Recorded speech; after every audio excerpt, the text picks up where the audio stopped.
Hey everyone, welcome to Beginnings, the show that asks, where do creative people come from? My name is Andy. I'm the host of the show and a writer and performer based in Los Angeles, California. How are you all doing in the pandemic? In the burgeoning fascist police state? In Portland, apparently unmarked military folks? I don't know what to call them. People in military gear without insignia on them, so no identifying insignia, are grabbing Black Lives Matter protesters off the street into unmarked rental cars. That sounds insane. It, I believe, has been verified by NPR and is not just, what would you call that? QAnon type conspiracy shit. It is actual things that are going on in our country right now. So, yeah, I don't know what to do about it. Every time I think back about World War II in Germany, I'm like, I guess if you didn't live near a concentration camp, what do you do? It's a very difficult question. I mean, something, right? You do something. I guess join an organization that is fighting this fight and help them do that work. So I guess that's the answer. I just answered it. You know what?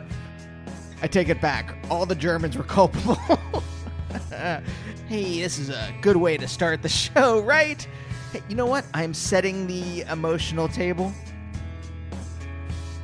I could say that this is the last of this talk, but today's episode, wonderful, wonderful chat with Greg Saunier.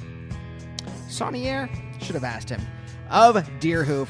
You know what? I went and looked at like 30 interviews on YouTube with him, and all anyone ever said was Greg from Deerhoof.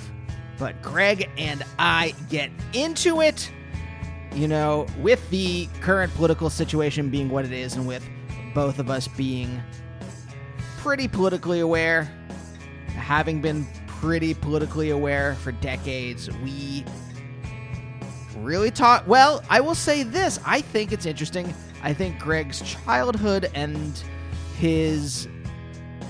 how he thinks about the world, all of this stuff is wrapped up together. So and the way in which, like, I think Deerhoof operates, the lyrical space they operate in, let's say. I think all of the stuff is wrapped together. So I thought this was a good conversation to have. We get into a lot of stuff. We talk about Greg has Tourette's syndrome, and we talk about how connections between that and the way he makes music, if there are any, question mark. We'll leave that for the discussion. And I don't know. I've been a huge fan of Deerhoof for 20 years. That was about my age, not about Deerhoof. So I thought this was really exciting to get to talk to Greg, and I really enjoyed the conversation. By the way, if this is your first time listening to Beginnings, thank you for checking out the show. I've been doing this for about 10 years. If you want to check out other episodes, you can find them all on Spotify, and you can download them at beginnings.libsyn.com.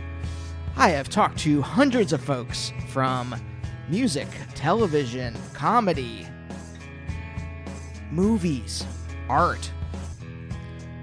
For example, Chris Cohen, who used to be in Deerhoof. I talked to him just last year. Who else? Spiral Stairs, Mitski, a bunch of other people. You can check out those episodes if you want. If you enjoy the show and want to subscribe, you can do that on Apple Podcasts, Google Play, Spotify, Stitcher, etc., etc., etc. I'm on Twitter and Instagram at Andy Beckerman, even though Twitter is definitely a mirror of hell 2020. Every once in a while, it's fun to put a joke there. And I think that's about it. I am super excited. Got some great episodes coming up, including Mac McCaughan from Superchunk, Shamir, Sam Prekop from Sea and Cake, Josh Radner from How I Met Your Mother. So stay tuned for those episodes. But for now, let's talk to Greg.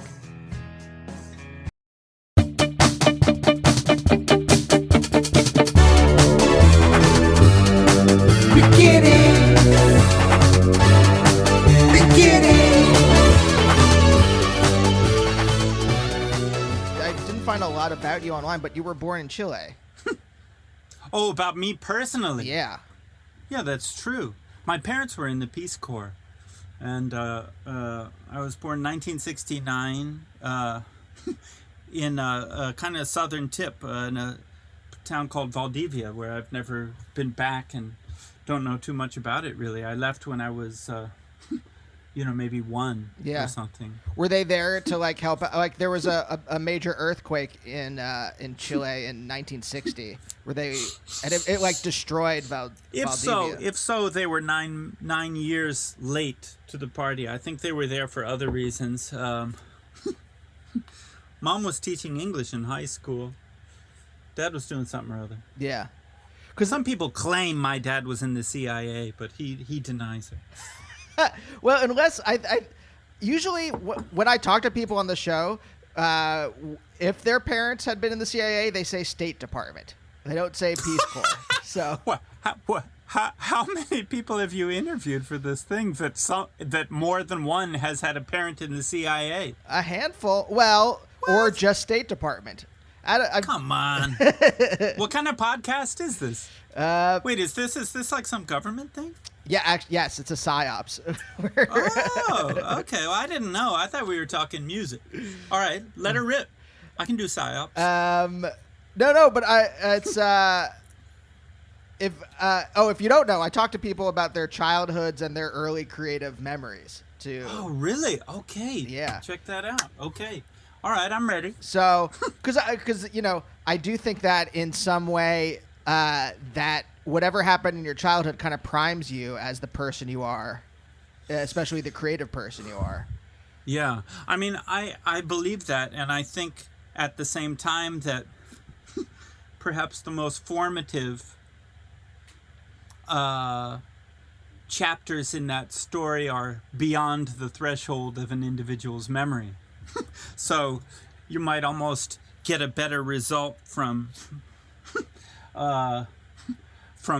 interviewing my parents about, well, what were you listening to, Mom, when Greg was in the womb? What were you listening to in the first couple years before Greg's brain had developed any memories? And of course, it's not just what music did you listen to, because, everything related to, there's no aspect of being a human being that would be unrelated to what kind of music you'd choose to end up doing, whether it's personality, whether it's physical characteristics, whether it's cultural, whether it's language, whether it's, the different priorities of the senses. Was I a baby who was particularly attuned to sound more than visuals or something, or not really into smells, or I don't know. But anyway. Well, there is something. I mean, I was thinking about this earlier today when I was thinking about talking to you.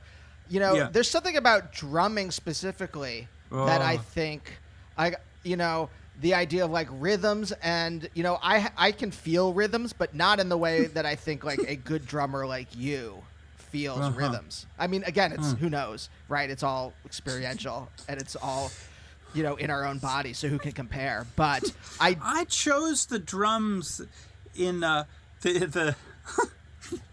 the elementary school band teacher came to every class one day when I was in 3rd grade and said, "Does anybody want to join the band?" And I have no idea what moved me to say yes and say, "Oh, and I want to play drum." Like, I can't even imagine what prompted me to do that. I mean, it was just kind of blank page out of nowhere. I just said, I want to play the drums. I don't know why. I just as easily might have said something else. And then we'd be having a podcast about, how great I am at the clarinet or something. But, but yeah, the reason I bring up that story is because I do think, perhaps it was a little bit arbitrary and Like, I think that with a lot of, I certainly know very well a lot of guitar players that when the drummer has to go to the bathroom during practice, they love to sit down and play the drums. And I also know myself, who plays the drums in my band, that when I'm at home, I find myself picking up other instruments more often than I pick up the. Now you wouldn't really pick up the drums, but then I find myself driving my roommates crazy with banging on the drums. I mean, kind of an antisocial instrument, you know. Yeah. And I think that, I mean, one definitely formative memory that I have would be probably 1982, and when I first discovered the Rolling Stones on the radio, and in 1982, a lot of music was sounding pretty streamlined. It was starting to get quite mechanized, and you know, the era of like overproduced and drum machines and stuff was underway. And when the Rolling Stones came on, I was like, I mean, I was still just a little kid, and I didn't necessarily understand, you know, what it was that grabbed me about it. But something about the sound and how ragged and jagged and kind of texturally unsmooth, you know. Yeah. It made a big impression on me, and I became very interested in it. But well, I do think that I taught myself to play the drums largely by listening to Charlie Watts and playing along, or just air drumming along, tapping along, and memorizing every note, you know, and every fill in Start Me Up or whatever, you know, Rolling Stones songs from the time. I think just as much, if not more, my sense of rhythm came from Keith Richards and Ron Wood in the same band, in the same song. And I remember sitting down one day. It must have taken several days. I mean, I was 12 years old, maybe 13 years old, with a piece of notebook paper, and took left and right, the left guitar and the right guitar. I didn't know who was who at that time. I now know which, that it's Ronnie on the left and Keith on the right or whatever. But at the time, I didn't know what was going on. I just heard a left guitar and a right guitar, and I was so fascinated by the fact that, you know, a simple riff in Start Me Up, do do do do do do, you know, it's a few chords, you know. And in its sort of version, its most platonic version, you know, it's just this incredibly simple thing that anybody could play. And yet, in practice, in reality,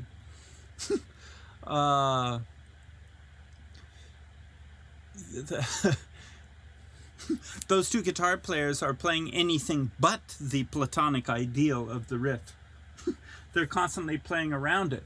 They're leaving notes out. They're adding notes. They're syncopating. So they're taking a note that would normally be here and moving it over 1/8 note, or moving it over the other direction 1/8 note. Not to mention hearing each other and interacting. Yeah. And creating a constantly shifting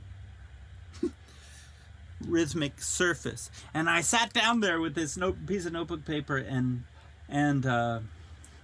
tried to transcribe every single note that I heard either guitar player doing. I didn't even understand chords at the time, so I didn't know they were playing chords. I just was writing down the top note that I could hear. Yeah. On any, you know, that was coming out of the left side and coming out of the right side, and comparing the rhythm between the two. And I kind of think that maybe my sense of rhythm comes from that as much as it does from the, incredibly steady, incredibly consistent, incredibly repetitive for 55 years now drum beat that Charlie Watts plays almost identically on every single song. I mean, did you feel rhythm in the world? That's such a broad question, I think. But like if you're sitting there, I can remember like when I was younger and living at my parents' place in Pennsylvania, and sitting on the porch. Where from? Reading, Pennsylvania. Okay, yeah. Yeah, Pretzel Town. Yeah. Nice. I just remember like sitting on the porch on like a Sunday afternoon reading and just closing my eyes and being able to feel and hear the kind of rhythm in nature a little bit. And I think because I was already attuned through music in some way, I think it's maybe like music attuned me to feel rhythm in the world. But I mean, I think that that's really beautiful, and you're quite fortunate in that sense. I think that music may have done me a lot of damage in that department, which I'm still trying to heal, which is that for me, particularly as a rock music fan, a budding rock music fan at 12 years old in a house with a younger brother who hadn't really selected any favorite music yet, as far as I know, and then parents who just thought that who've maybe since come around, but but at the time found the kind of rock music that I had suddenly discovered somewhere on the radio dial to be a bit overly noisy, a bit overly abrasive, not comforting, not what they were used to. A generational gap developed at that point, just prior to becoming teenager. And so my experience of rhythm was very much in headphones, not dissimilar from the headphones we're each wearing now. And it was so much about trying to grasp what I was hearing, trying to go deeper and deeper into it. And I would figure out guitar parts. Pretty soon I was in middle school, and some friends of mine and I had formed our first band, and we did mostly covers, and a big part of it was sitting there with the headphones with the record needle over and over, playing that part over and over, trying to figure out what is that chord, what is that thing that they're playing, and just doing that over and over. That I think that and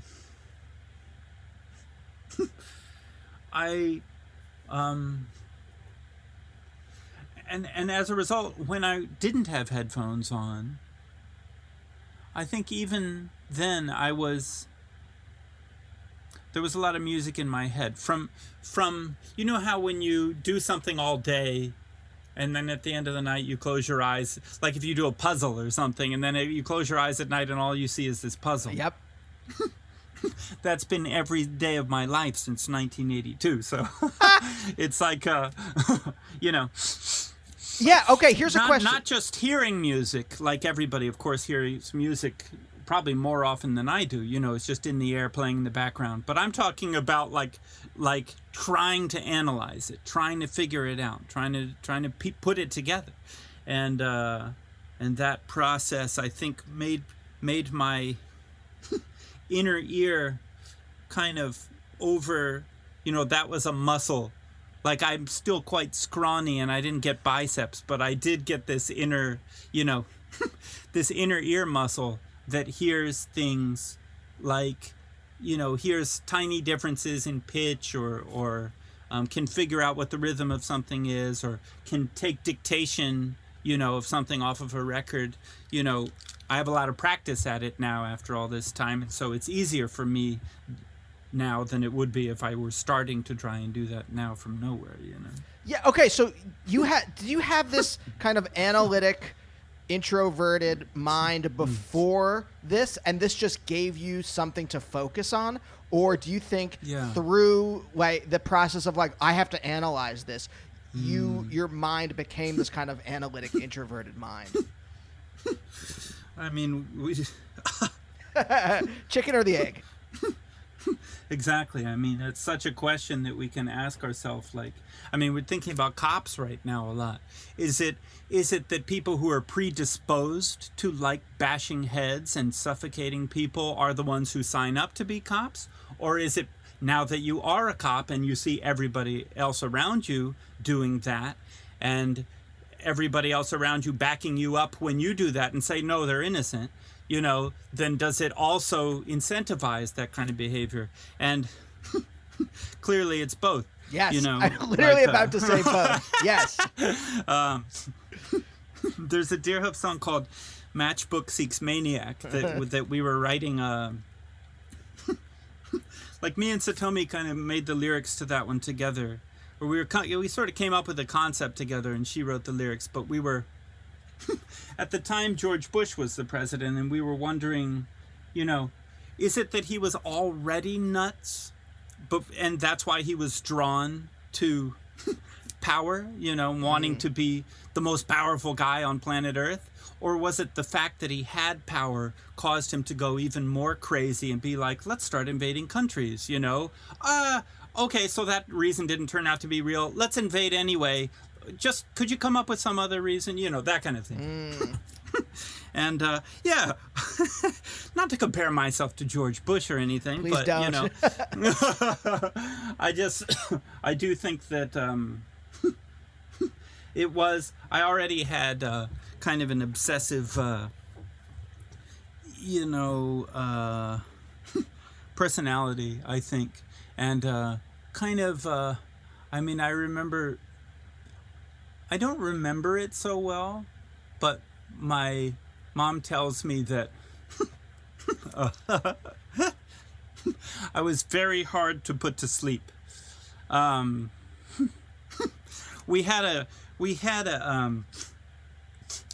my brother, and two incredibly, almost identically aged kids from down the street were like a quartet of friends that completely grew up together and hung out, almost continuously for for all of elementary school, middle school, and most of high school. Maybe we started getting other friends in high school, but the the guy who was my age has actually become somewhat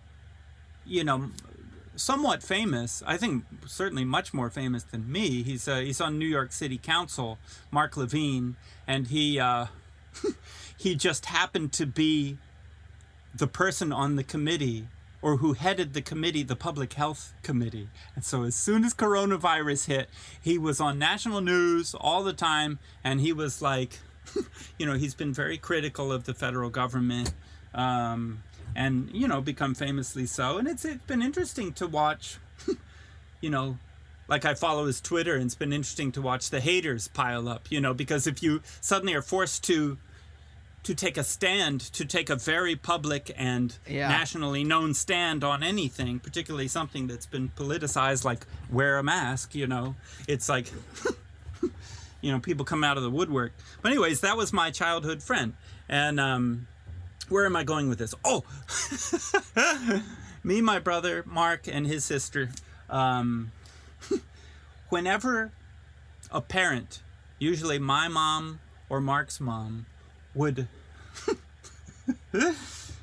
be in charge of having all four, kind of looking after all four kids for an afternoon or something. Mm-hmm.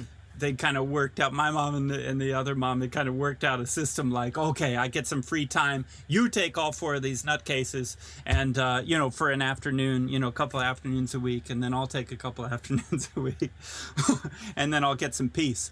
Apparently, I was the one when all the other three were ready for nap time, and whichever mother was like so looking forward to finally having a break from these kids, I was the one who was still like refusing to go to sleep and constantly asking them questions. It was just kind of like, kind of like I'm doing now, sort of motor mouth, No, And, I get it. I was the same way. I still am the Yeah. same way. I was just thinking, I was like making some comedy video this week, and I was working on it. Like after my wife went to bed, I would work on it at night. Exactly. And Exactly. I would work till exhaustion. I would work until I'm like, I have to go to bed now. And it's just, it's always been like that for me. I will keep always working been like that for me too. until I'm And exhausted. that I think plays another role in why not just rhythm like you asked before, but all of music can feel a bit like an after hours activity, and as well a very private activity. So, for instance, before discovering the Rolling Stones, and I was listening to soft rock or whatever music my parents chose, but then certainly continuing thereafter, it was like when everybody else had gone to sleep and I had earphones, it's not just that I could analyze the music. I could also synthesize the music. That was when I felt the most free to experience music in the most holistic, Yes. emotional way. And I think I like some songs. Like, I think I was a very romantic kid from a very early age. I was constantly falling in love. And some songs just, were so intense for me in terms of the heart of the song. The way that they touched my feelings was so intense, but I think I was shy to ever show that I was having an emotional response to music. And so when everyone else had gone to bed, that's the kind of memories that I have of listening to music, and always with headphones, and like cry very easily, but like nobody could see me. Oh God, yes. Yeah. It was so it was so easy for me to cry. There were a handful of times at school when I cried, and it was so embarrassing, but like it was just in these like contexts where I just couldn't help it. And it was so I was so like a raw nerve when I was a kid. Yeah, definitely. I mean, I remember that as well, and it always, it was often like there was a soundtrack, even if there wasn't music playing. I mean, in those days, 70s, 80s is not like it is now. You don't go every square foot of planet Earth has music coming from somewhere, in those days, it was like, I think I had an internal soundtrack, and I think it was like songs would get stuck in my head, and it would be like in there like for like several days, the same bar of music over and over. I saw a study once in must have been the early 2000s. I think we were working on Reveille, our LP Reveille at the time. And I remember reading some article. Maybe I'd just gotten my first computer or something and had internet for the first time, or maybe it was at my office job that I had, where I was on the internet on their computer or something, and they'd done some study where they would randomly call a random selection of people at random times during the day. Say, okay, do you have music in your head? And it turned out that the average person had music in their head, maybe something like 30% of the time. But then they found musicians who were like a little bit nuts. It was like 60% of the time they had music in their head. And while I'm reading this, I'm thinking to myself, well, then what does that make me? Because it's 100%. Yes. Of the time. Yes. There's always a song in my head if I'm like in any whatever is going on, and there are times when it gets to be actually like, I don't want to say painful, but there is a like it gets to be too much, and if I have to listen to the actual song, and that relieves it. to pulverize it or something. Yeah, there's something about that the act of like bringing it out of my brain into the world that then kind of like brings the crescendo back down again. Yeah. For me, I have, in kind of just the past couple of years, I've tried to teach myself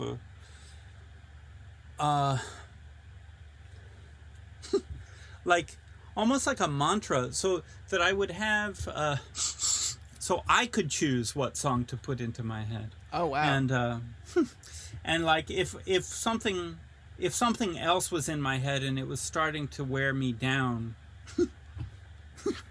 I could try to replace it with something else in my head. The one that I was really on about in the past, like maybe 3 years, there were 2 songs by Little Walter. One was called, what's the name of that song? Here, wait, I have to look it up. Mellow Down Easy. And then the other one was called It's Too Late, Brother. And these songs, it's just like the intro. Little Walter's harmonica over this beat, just repeating. And I'm like, every time I get either one of these songs in my head, I suddenly feel better. Whatever's bothering me takes on a different and less oppressive quality. And so I was kind of I should get back into it. For a while I was actually trying to do actual meditation, the usual 20 minutes, maybe twice a day or something, where I would just sit and play the intro to one of those songs over and over in my head for 20 minutes. So that any time that I felt that I was getting too panicked about something or getting too attached or too wound up about something, I could sort of press play on this thing, and it would like give me some kind of perspective, some kind of detachment, and I mean, yeah, I guess I felt, why was it those songs? I think that something attracted me to that was maybe not so different to what attracted me to the Rolling Stones in the first place. I think I had a perfectionistic streak, an obsessive streak in my personality that was to which music that was very ragged was a kind of antidote. And of course I probably heard of Little Walter through the Rolling Stones or via the Rolling Stones, because I became such a Rolling Stones nut, over the years. And Keith Richards did that Netflix special a few years ago that was called Under the Influence, and in it there's like a scene of him, like he puts the Blue and Lonesome by Little Walter on, he drops the needle and listens to it, and then like lo and behold, 2 or 3 years later, the Rolling Stones come out with a blues covers record and they do that song. Little Walter was clearly a big influence. He was Muddy Waters' harmonica player, so he, even if you weren't listening to Little Walter records, you've heard Little Walter playing a lot, and it's the same group. And as time has gone on, I started to think that, and particularly in light of what's been happening in the past month or so, I think it becomes a reflection of something that's going on in the wider discourse in a way that has not done so openly for 400 years, as far as I know, which is if you feel like if it suddenly dawns on you that you're falling through the cracks, that you're one of the people that the government is going to allow to fall through the cracks. If it suddenly dawns on you that the business world, the corporate world doesn't care about you either, it's not just black people over there who are like kind of like, well, whatever, we got to sacrifice them. We need to exploit their labor to build our economy. But suddenly with the pandemic, it's like an incredibly much wider demographic of the population suddenly saw, like, wait a second, I can't go to work without risking my life, and I get $1,200 for 4 months. And like, what? You know, and then in the same breath, they're watching, you know, the leisure class get extra bailout money so that they can buy another yacht or whatever it is, you know. and you see that this opportunity to close to, or at least begin to head in the direction of mitigating this insane and unsustainable and now utterly exposed inequality gap. Instead, no, let's widen the gap.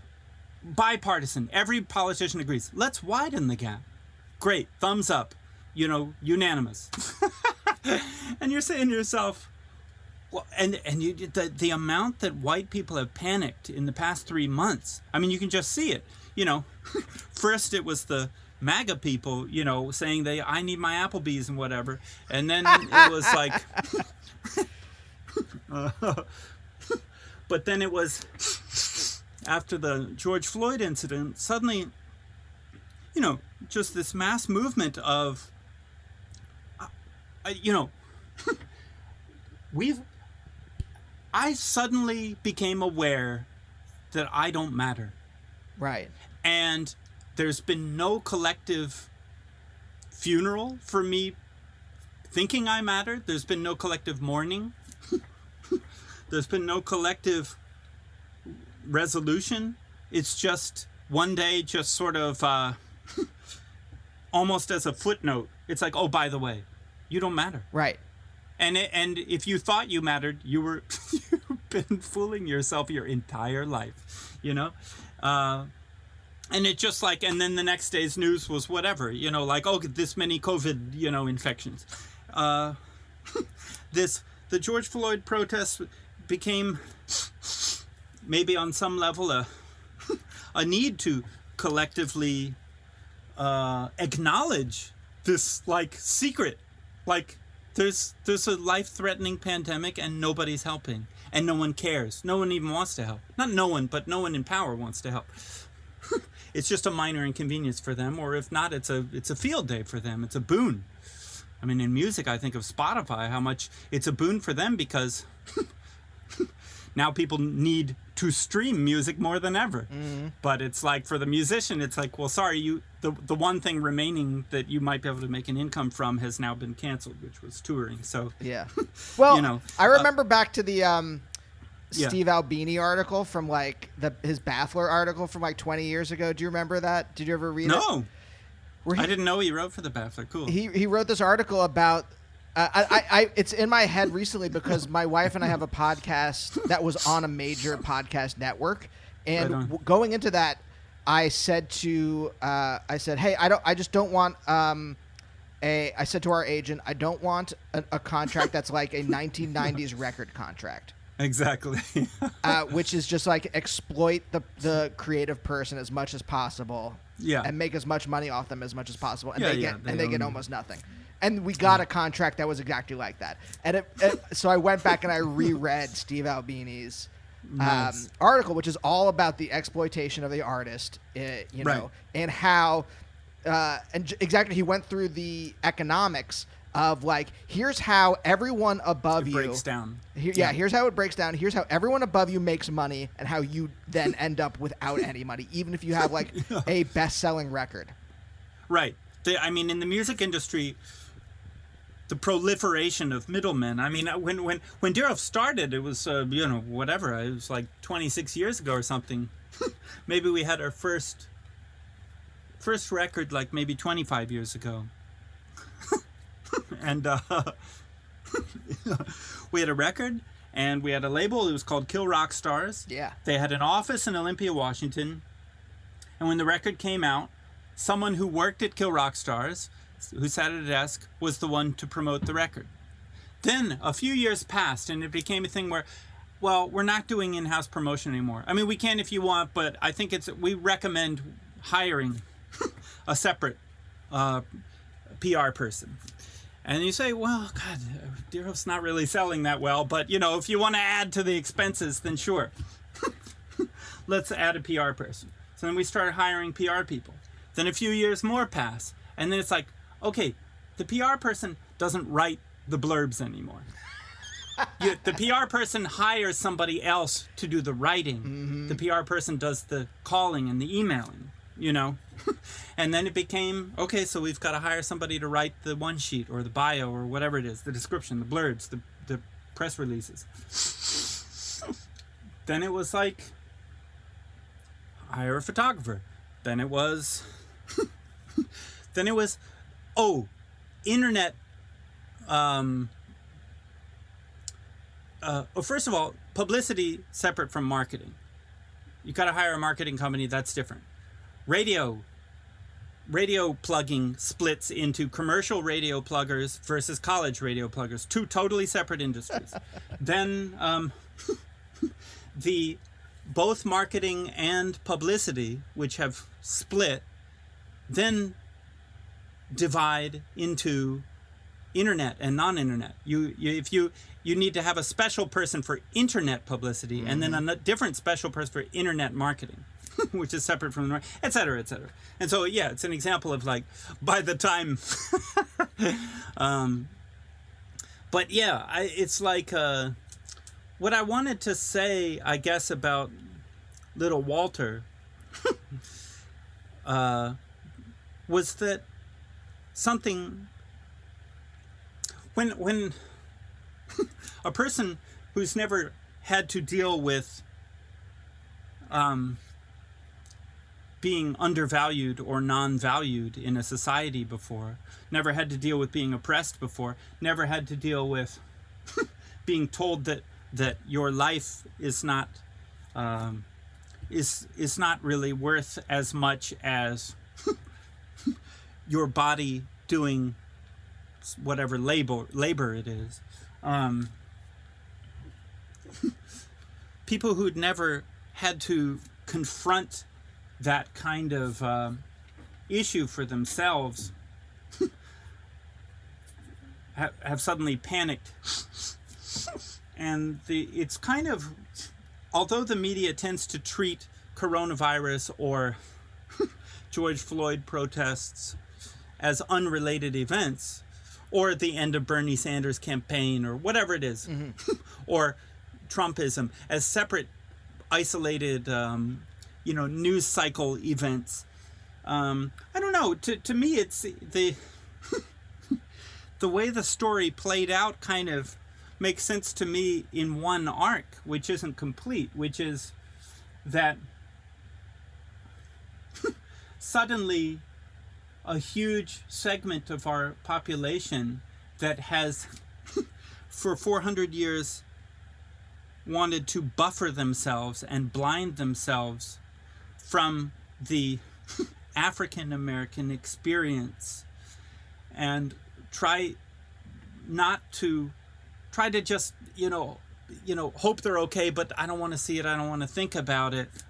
It's too painful to confront the notion that the system from which I benefit and all of my modern conveniences and all of the wealth that makes the U.S. the wealthiest country on earth was only possible because of the death or exploitation of black people, and wouldn't have been possible. We couldn't have built this economy without slavery. We couldn't continue to grow it without our modern versions of slavery.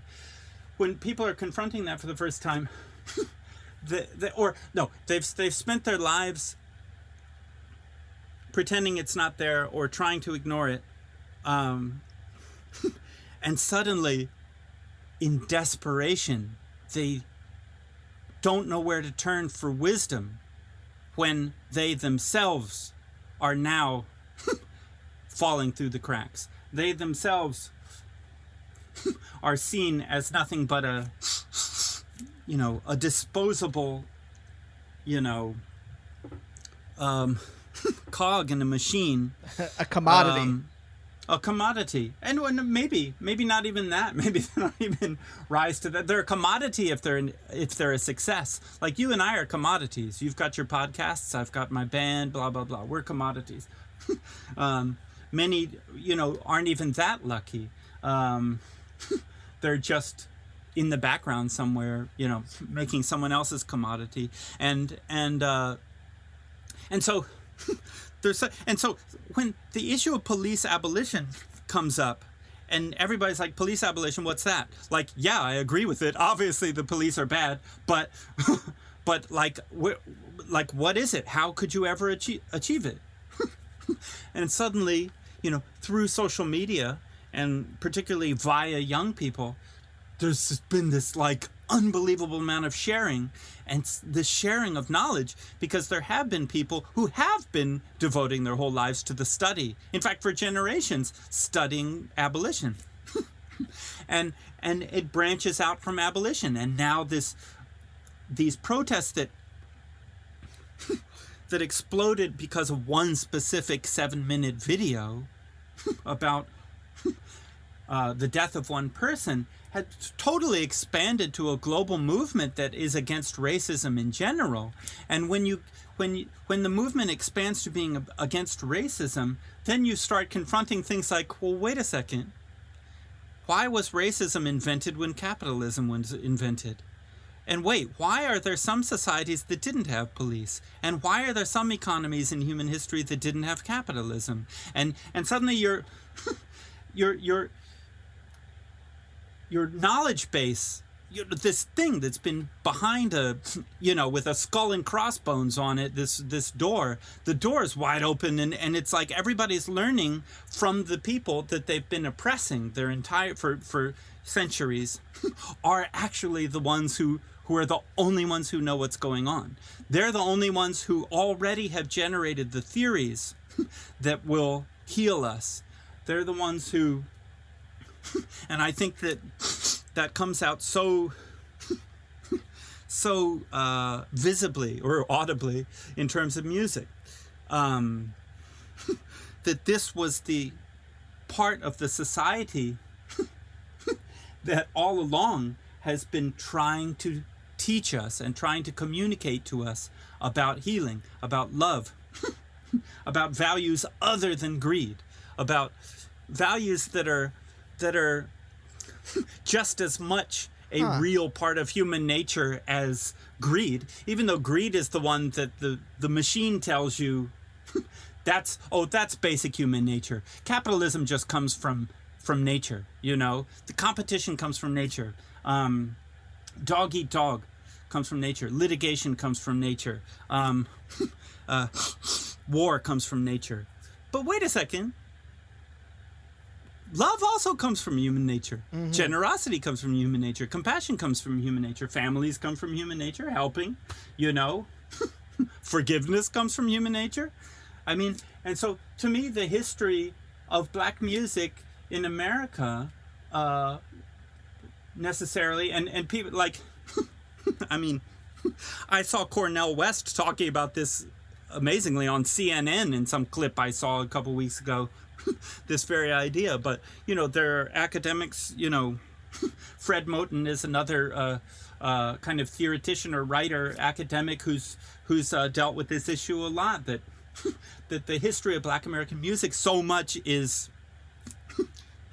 the path that was chosen by black musicians instead of just forming the black KKK and trying to kill as many white people as they could. They could have chosen that path. Instead, they chose a path that the whole world now acknowledges is and imitates as the music of love and the music of sharing, the music of healing the heart, and so I felt 3 years ago when I was looking for some kind of mantra that I could focus on as music that seemed to if not cure, at least, well, really, it did feel like it was beginning to cure certain ills that I felt inside myself that had to do with obsessiveness, had to do with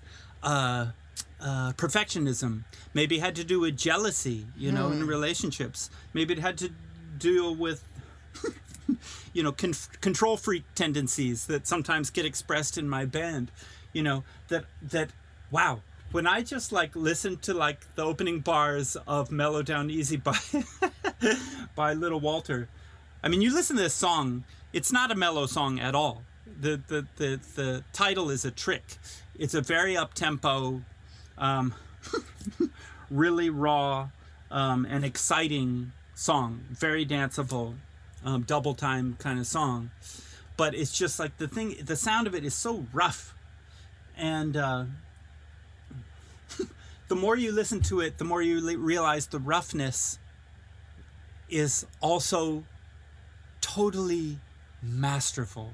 Like, he's not singing out of tune. He's not playing out of tune. He knows exactly, like, the subtlety of the intonation of the the harmonica. It's like like if you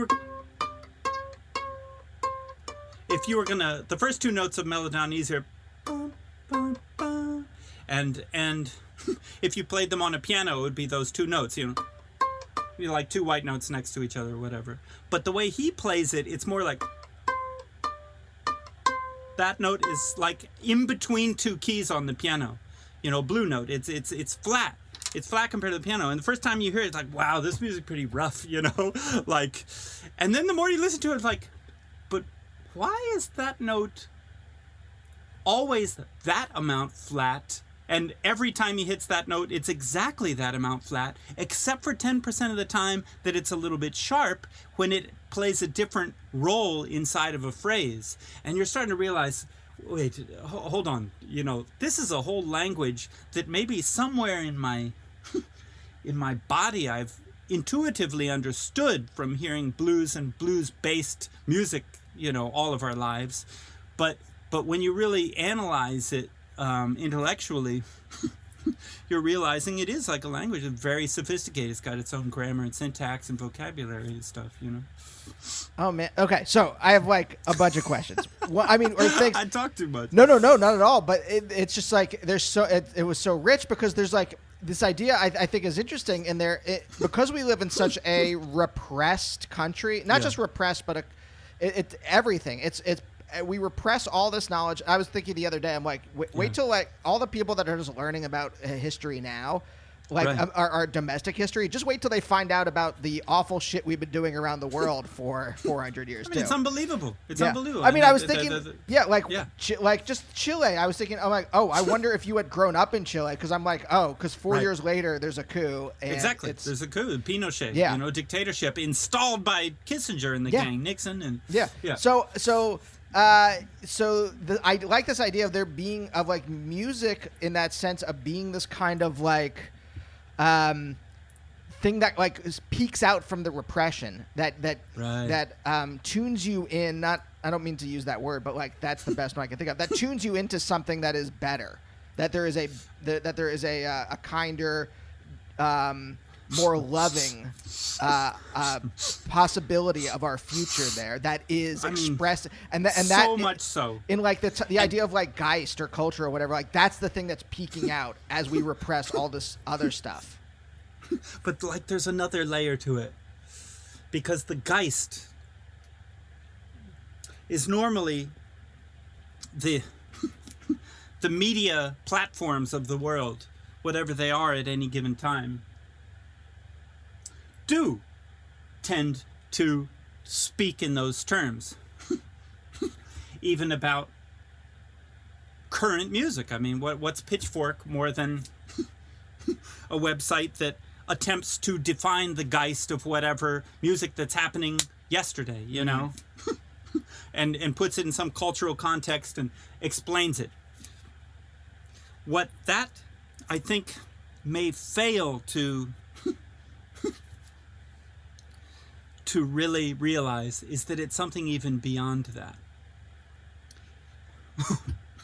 And as familiar as we are with every kind of R&B, soul, hip-hop, jazz, rock and roll, every black created art form that has succeeded in our country and become number one, hit records. The power of the meaning of the music also lies in the listener. And a different listener will hear the same music two different ways. And what I'm getting at is that some music appears to be the geist of one thing, but it's actually in code. And the music is in code. And only certain people can understand it. And I think that one thing that I'm hoping we're about to have in our history right now, and I hope that it will extend well beyond music, but I feel like it's happening certainly with police abolition theory and with the history of capitalism, is a reckoning with wait, I listened to Curtis Mayfield hits, all my life. Boy, they make me feel good. I heard that one when I was at the brunch place the other day, and that song just, boy, that's a real toe tapper. And it's like, wait a second, this music's in code. This genius managed to simultaneously hit the top of the charts in white-controlled corporate America and be telling you a coded message that only certain people could hear. And when he's talking about moving on up, it means a different thing to an oppressed person. And what I'm wondering if we might be able to do and forgive ourselves for doing is acknowledge that maybe as much as we have given awards to the black artists, over the decades that have hit the top of the charts, even then we've undersold them. We've undervalued the actual meaning of the music. Maybe not the actual, but the potential meaning of the music. I mean, in a way, it almost doesn't even matter ultimately what Curtis Mayfield intended his music to be. I think that tells us a lot. But in the end, it's almost like, well, forget that. I'm sure that, little Walter didn't intend for Mellow Down Easy to be used as a mantra, a meditative mantra by me in, 2017 or whatever, when I was having control freak problems or whatever. But that, it nevertheless does have a meaning beyond the meaning that the dominant discourse would have it mean. So, I mean, just the blues. Take the blues. I mean, every kid, has that one day in history class or whatever where they learn what the blues is. Oh, it's the sad music of the oppressed slaves, and isn't it great that we had emancipation and slavery's over, so there isn't blues anymore. The blues, so much blues music is not sad. It's funny. It's finding humor. It's finding joy in suffering, amidst suffering. It's having a philosophical attitude. It's having an adult attitude instead of a child attitude, which is, I want this and I want it now. That's what a child says. An adult says, well, we can't have it, but, we can still sing this song. And like you're pretty funny looking, and this funny thing happened, and it's like, if you think about blues songs, like how, I don't know. I mean, I'm not an expert on it. I've just, as a listener, as a fan, I just find that a lot of it is finding joy in suffering. Yeah. And it's not about the suffering. It's because of the suffering, maybe, but so much of it is actually healing music. And anyway. Yeah, well, there's almost these like kind of like Buddhist, or if not Buddhist, like pop Buddhist notions in there, because also like I was thinking about like when you said earlier this idea of like it being a I don't know about I don't know what word you use, but like I'll say antidote to perfectionism, right? Yes, because I think right. you and I have similar brains, and I know that like I remember when I was in a band in college, and we were recording a song, and I was just practicing singing a line before the song, and my bandmate, my co-songwriter, he that was on the tape, and he really liked the sound of me practicing, and when he mixed the song down, he put that at the beginning of the song, and I flipped out. I lost it because I'm like, I was just practicing, I wasn't doing it great, you know. Right.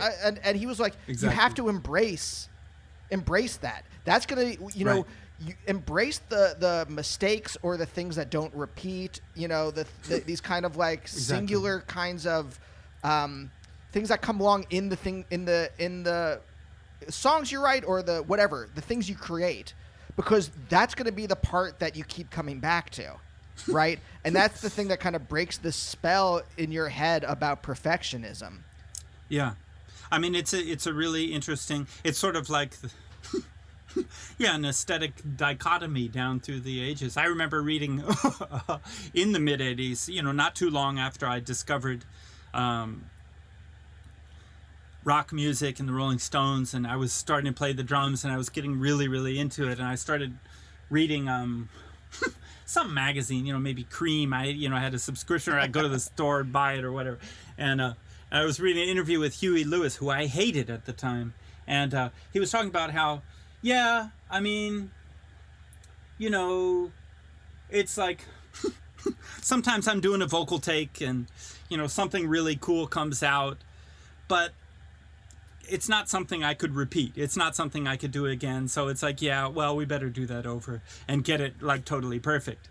And I'm thinking to myself, wait, really?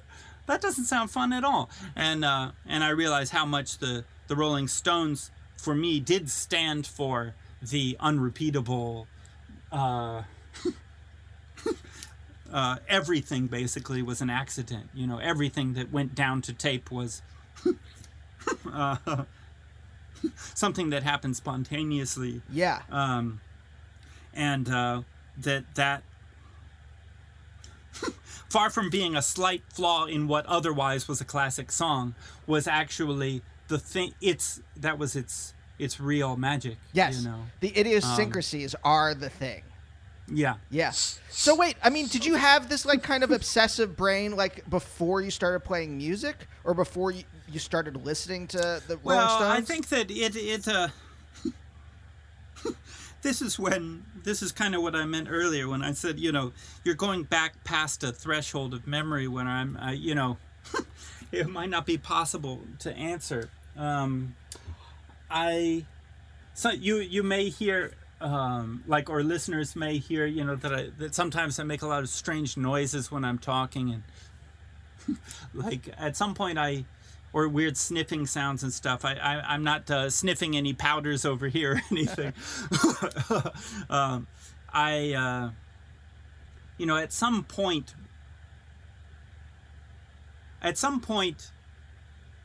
really young, I realized that I had these things.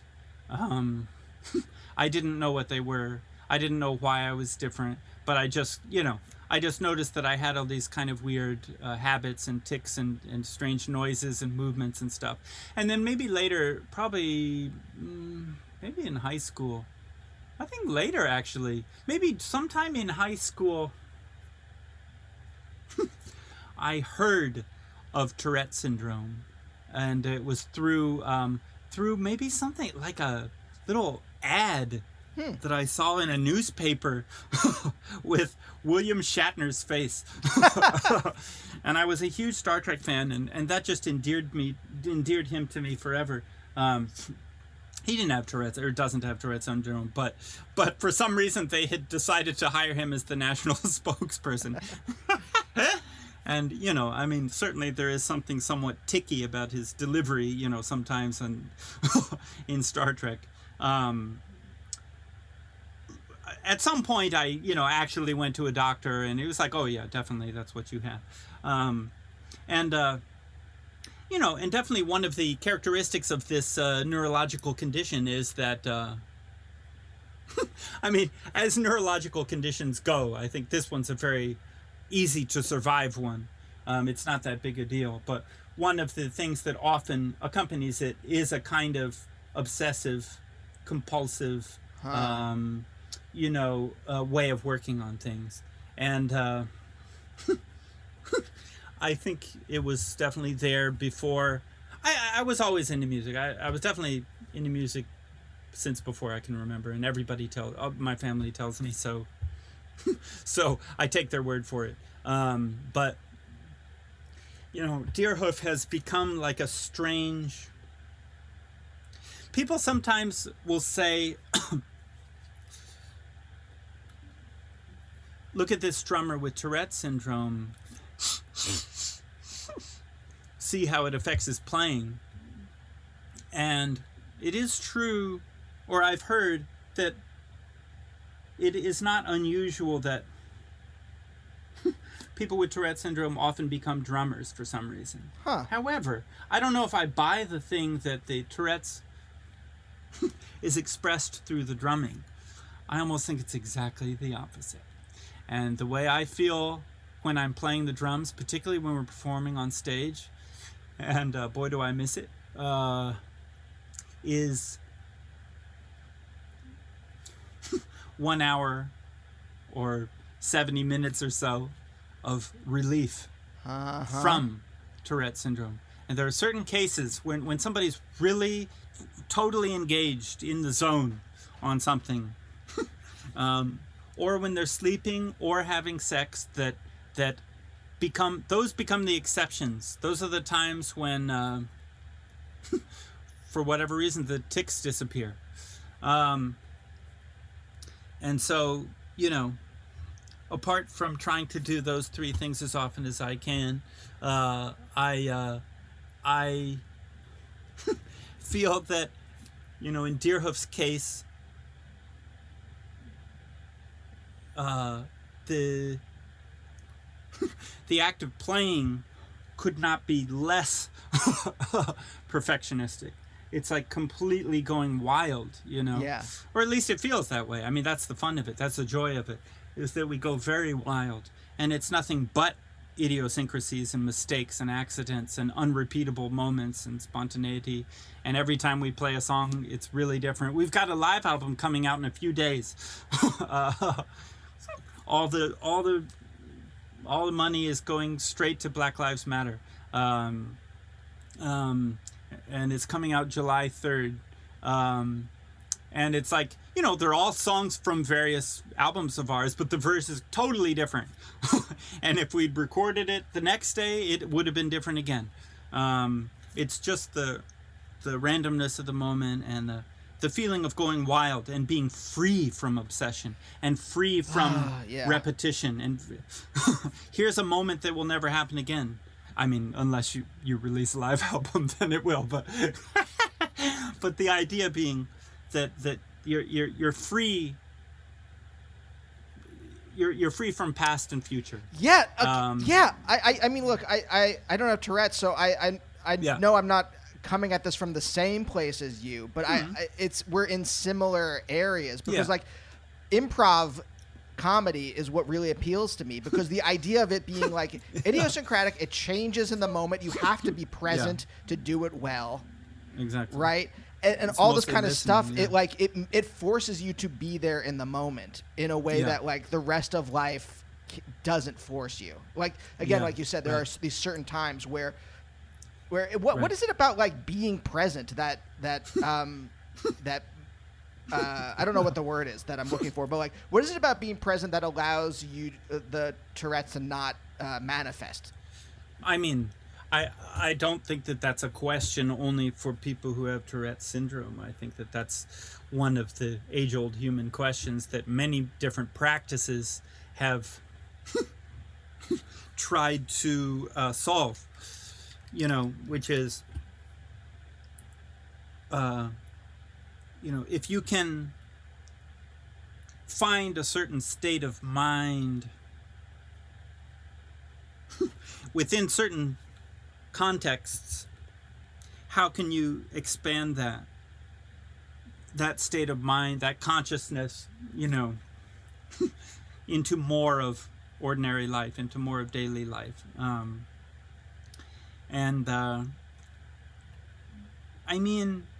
I do think that practice is a key word. I think that one thing that musicians do is practice, and like when you've practiced a lot, then the actions that you perform become ritualized in some way. And it is one thing that I really love about Shatner, actually. If you were to take a script of some episode of the original series and just read it on the page, it would be very easy to say those lines in a nondescript, boring way. The stories are amazing. The lines are sometimes clever, but it's like that part could have been, that role could have been a really boring role, played by someone who approached it differently. He approached it, to me, very over theatrically. Some people say, oh, therefore he's a bad actor. To me, great actor. Overacting, overdoing it, operatic, larger than life. It's as though what you're seeing in the final episode is something that you can tell he already rehearsed several times, and then the line is second nature, and now it's all about inflecting it. And maybe it's something to do with that ritualized muscle memory, that then you're already on a track that engages you, and then everything you can add to it is just your own life force at the moment. And something about that, I don't know why, but that seems to, that it's something about that track, having that track that gives Tourette's sufferers relief for some reason. I can't really explain it. I'm not a scientist.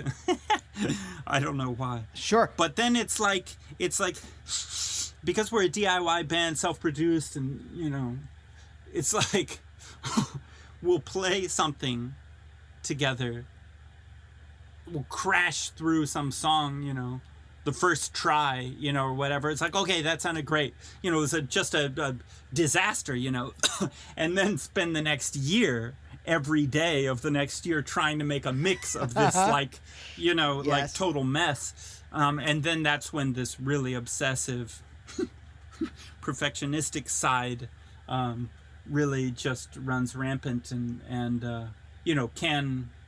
can become, I think, can take over, in a maybe unhealthy way, having just finished mixing this live record myself, it's like the first time, you get the files. It's like, okay, let's check this out. Did we play well? And you're just like, whoa, this is amazing. Wow, we sounded so good. And then this will be a piece of cake. I'll have this thing mixed by tonight. And 6 months later, you're still like, okay, it's almost there. Yes. Just that one note is too loud. Yes. One thing's a little out of tune. Oh God, the stuff. I hit the drum a little late on that one. The stuff that I obsess over, just like moving a frame, in a video, or if I'm editing something, Exactly. just like moving that. I'm like, it has to, and I'm like, no one else is noticing this one frame or whatever, but I'm like, it bothers me, and I have to, and then I can't I'll go back to it. I'm like, even if I've uploaded it, I'm like, no, wait, I have to go back and redo this and then read. Oh, yes, man. I understand. The number of times, there was one time that this middleman thing that we were talking about before, I started one moment that I think I first started to comprehend the nature of the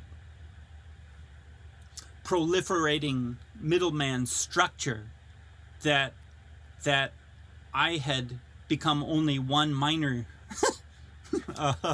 piece of as the person in the band, was when we had turned, I think it was Apollo, we turned one of our albums, we turned in Apollo, the finished record, and then about just on the deadline, the label's like, because right up to the last second we were like changing, finally day of the deadline, we turn it in. Phew! Relief. Then like a few days later, maybe 3 days go by, like taking a break, I'm like so relieved, I'm like remembering what life and the outdoors are, and I go back, let's just listen to it again, celebrate. I listen to it and suddenly I hear it fresh because I've been listening to it nonstop. Right. Suddenly I hear it fresh and I'm like, wait, this song needs to go over here. The track order is wrong, and there's just these 2 little mix things I need to fix. So I call up the label. Did you send it yet? Did you send it to the manufacturer yet? They're like, well, okay, our manufacturing deal is, it's through our distributor, Touch and Go. This is Kill Rock Stars. We sent it to, no, we have not sent it to Touch and Go to send it to the manufacturer yet. So it's okay. Send us the new version. I'm like, thank goodness. Send them the new version. Another week goes by.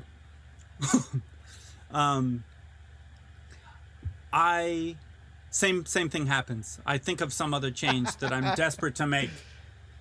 They're like, yes, we did send it off. I find an email address CC'd in some past email thread that includes somebody at Touch and Go. And then I call up that guy from Touch and Go. And he says, no, we haven't sent it to the manufacturer yet. And so I say, okay, I'm going to send you a new CD. And this is when it was all in CDs. And then Kill Rock Stars was like, you did what? Because it's supposed, I am not allowed to talk to the distributor without the label present. Because in our system, the system that capitalism sets up is the band is the adversary of the label in negotiation.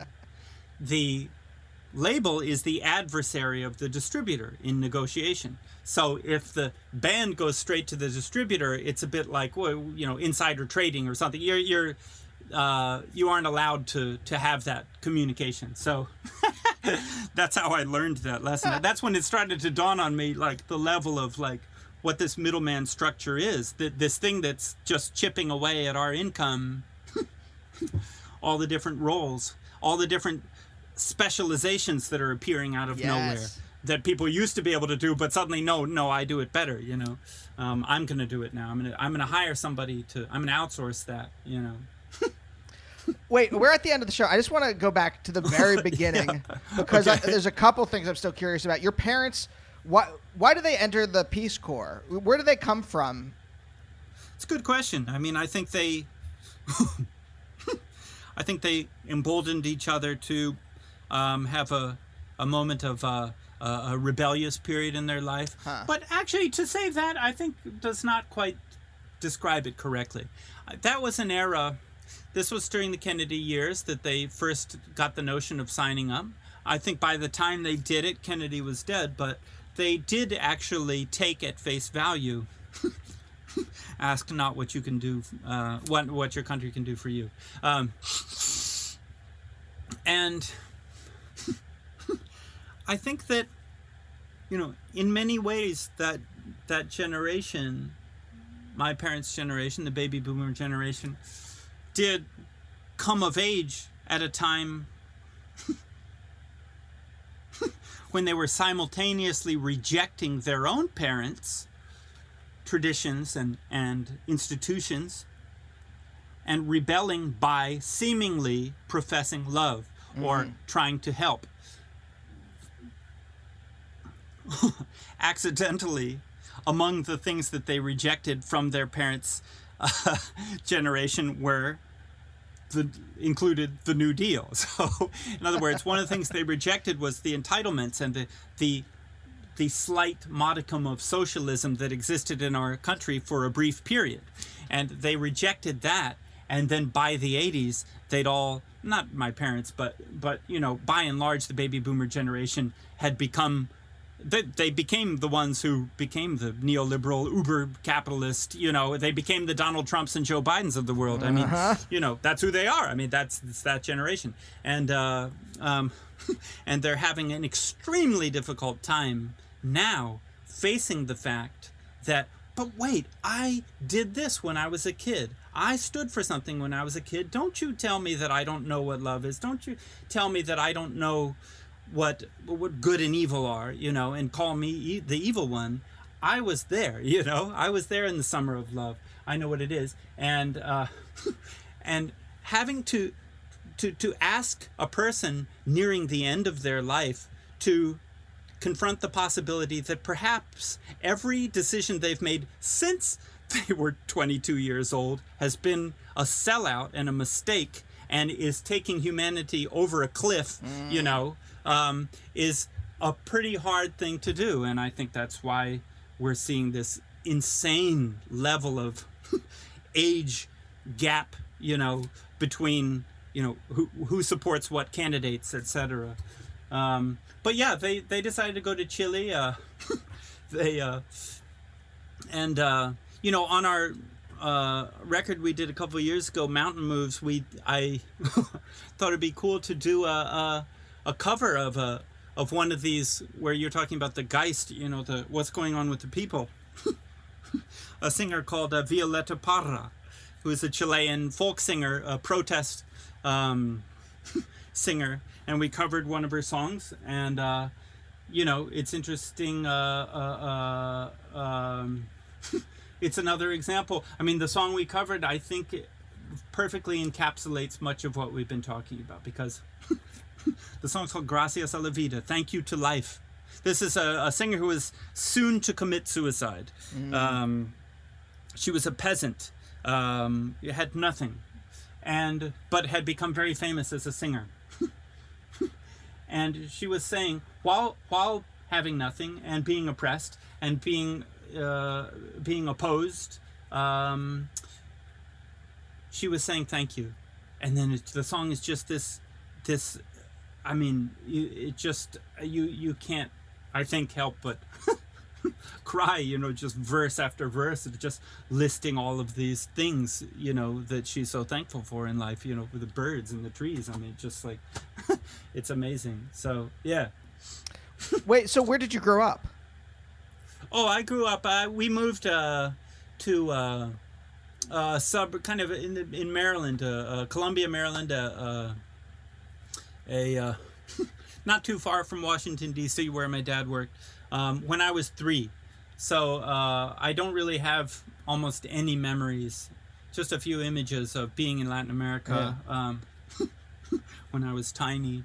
But I mean, did your dad work for the government? No, he worked for an organization that was partly government funded, or it was government granted, the OAS, and he worked for that for his whole career. So he was going back to Latin America all the time, actually, but we never did, Yeah. And it's kind of interesting. Because I do think it's interesting. You're very politically aware. You're very self-aware, and I think, a lot of this stuff I think goes back to your childhood. Right.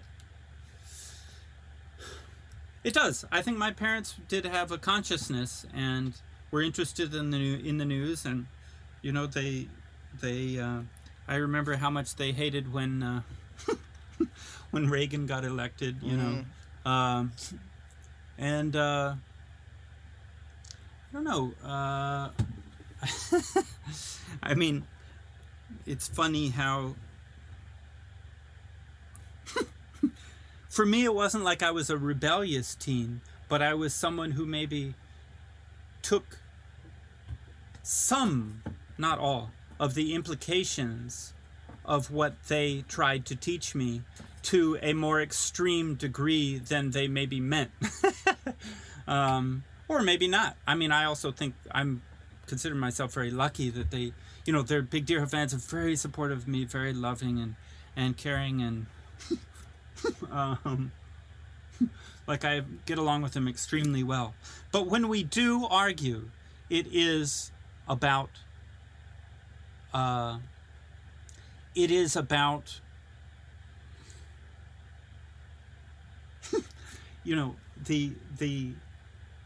validity of certain institutions that we have now, that they were always they lived with the belief that they could be incrementally reformed until a better society was created, whereas the moment seems to be calling for more revolutionary action, abolition of certain institutions, police being incredibly topical one right now. The abolition itself doesn't need to occur overnight.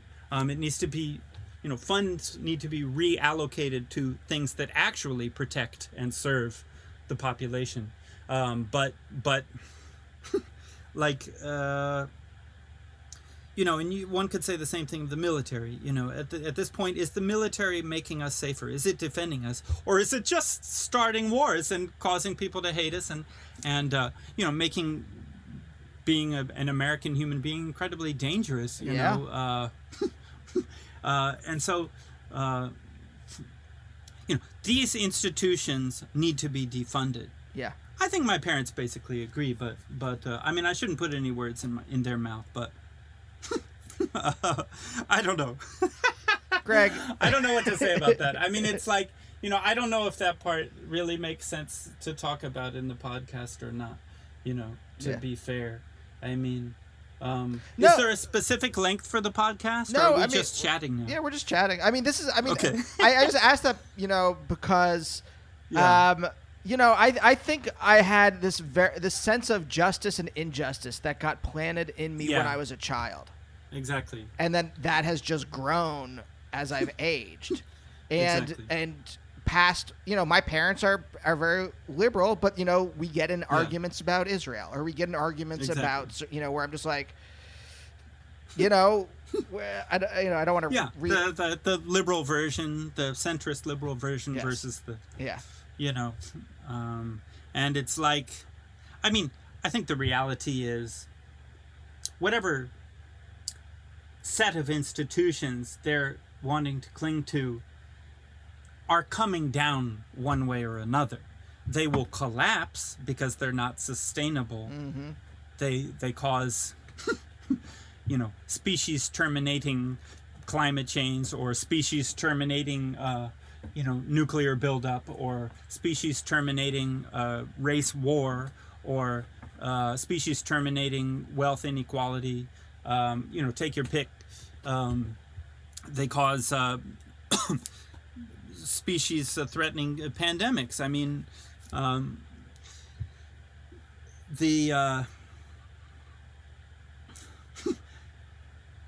either those things are going to collapse when they can no longer live, or they could be carefully dismantled now by the people who are trying to save us, Yeah. Which is the people, I think the adults in the room are the kids, So the younger generations are the adults in the room. They're the ones who are saying, like, but wait, I would like to have a future I can survive in. And and there's no way I'm going to survive under the circumstances that what I was born into is necessarily creating, calamity, that it's just inevitably creating unless we dismantle it. And so they're the ones calling for the dismantling. And I mean, logic would there's no alternative. Greg, thank you for being on the show. Yeah, thanks so much for the chat. Wow, you asked me a lot of stuff that I never talk about. It was wonderful talking to you. Like I said at the beginning, I love your music, and I really appreciate you talking to me. Oh, so cool. Well, yeah. Thank you very much for having me, and we'll see you guys next time. Bye. Bye, oh, bye, oh, bye, oh, bye, oh, bye, oh, bye, oh, bye,